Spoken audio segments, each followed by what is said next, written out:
mwavaawo mpitewo w'akalulu ka 2021 ekibiina ky'ebyobufuzi ki National Unity Platform wekyasooka okwetaba mu kalulu k'okuvuganya era gye byaggweera nga kiwangudde ebifo ebisinga obungi n'okusinga mu ttundutundu lya Buganda. Olwaleero National Unity Platform ekedde okwaniriza ekibinja ky'abakulembeze okuva mu FDC ne NRM mu bitundu eby'e Kasese ne Rwenzururu okutwaliza awamu abeegasse ku kibiina kino nga bagamba nti kyekirina omulamu ogutwala Uganda mu maaso. We tutuuse ekiri ku mulamwa National Unity Platform kubanga eyo egenda tutununula bw'olaba Vice President wa party ava mu kibiina nga kya opposition ne bamuwa bwa minister mu government eri ku victimizing abantu kitegeeza waliwo ekibi kiriwo. Honorable Mbajukatika singa simushakulu ngakusaba ekindu kiuma indi utuwatikaye tuhimbe e Kasese district at least by 2022 in the Kasese yosibe in red. Bano bakulembeddwamu era omubaka wa Busongola South mu Parliament ye Jackson Mbajukatika, Milton Ziko abadde ssentebe wa FDC mu bitundu ebyo, Cyprus Baruku n'abantu abalala. Bagamba nti omukolo gw'okukyuka okwegatta ku National Unity Platform baali badde bagukolera Kasese kyokka batindiza olugendo luno n'ekigendererwa ekyokusangulawo obulimba obubadde mu maaso ga bannayuganda nti NUP kibiina kya Buganda yokka. This is a very big evidence that National Unity Platform is a party of all Ugandans, not only the Baganda.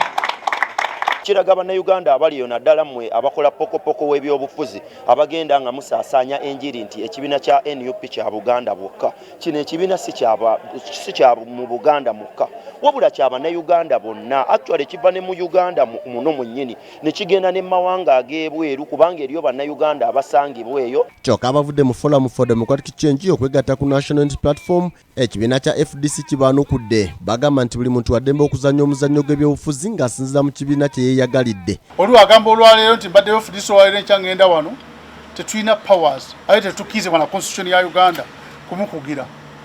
Oyingira ng'oyagadde ofuluma ng'oyagadde bw'alaba ali kinaamukolera naye akijjukire ebangi luli abaagenda ne bagenda mu pate emu nga balowooza nti bamaanyi nnyo talina omu yakoma mu Parliament ng'afudde mu FDC.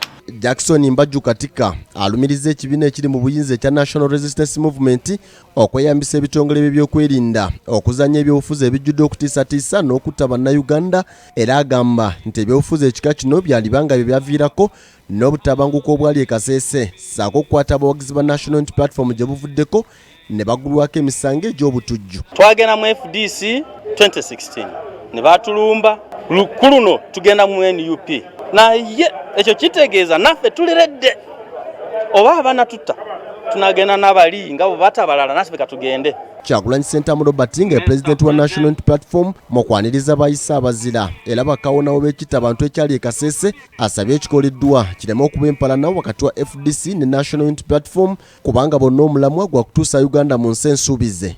Baganda baffe abavudde mu bibiina ebirala okuli ne FDC tubaaniriza nammwe nnyo.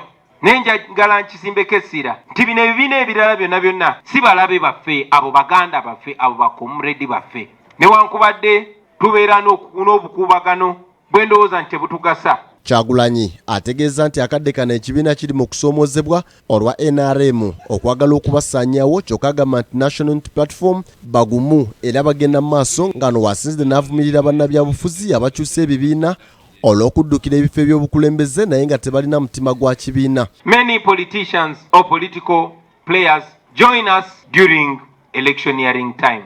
This is when you would expect so many people to join us because they want to get into positions of power.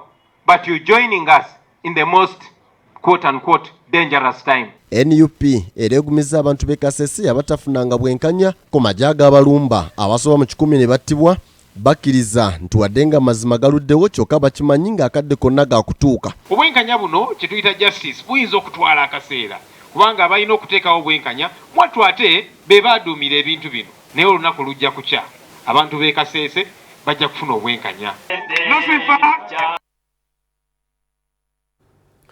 Kati ebbanga lyekulungudde ng'akawuka ka Mukenenya